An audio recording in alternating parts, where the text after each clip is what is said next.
پاکستان تحریک انصاف کے رہنما شیر افضل مروت کہتے ہیں نون لیگ کے کسی امیدوار نے ایک بھی فارم 45 پیش نہ کیا۔ این اے 11 میں امیر مقام کے مقابلے میں ہماری لیڈ تھی، فارم 47 میں امیر مقام کو جتوا دیا گیا۔ شیر افضل مروت نے کہا کہ ہمیں الیکشن کمیشن میں کوئی انصاف ہوتا نظر نہیں آ رہا، اتنے دن ہو گئے فارم 47 نہیں منگوا رہے، فارم 47 وہی درست ہے جو ہم نے پیش کیے۔ کہ ہمارے فارم 45 تو ہم نے آپ کے سامنے رکھے ہیں، اوریجنل ہیں۔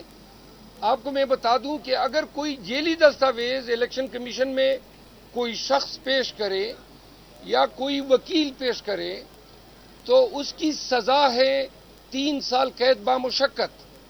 تو لہذا ہمارے تمام امیدواران نے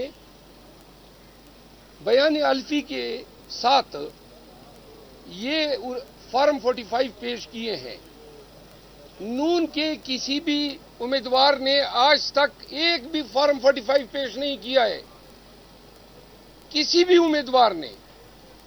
آج میں نے امیر مقام کے کیس میں یہ کہا کہ چلیں جی ہمارے فارم 45 کو آپ رد کر دیں، آپ اپنے فارم 45 نکال دیں جو الیکشن کمیشن کے پاس ہے، کیونکہ ایک فارم 45 الیکشن کمیشن کو دیا جاتا ہے۔ تو میں نے کہا آپ کے ریکارڈ میں اپلوڈ ہوئے ہیں، آدھے گھنٹے میں آپ کے سامنے تفصیل آ جائے گی کہ بھائی ہمارے فارم 45 اصلی ہیں یا نون والوں کے اصلی ہیں، کہ ہمارے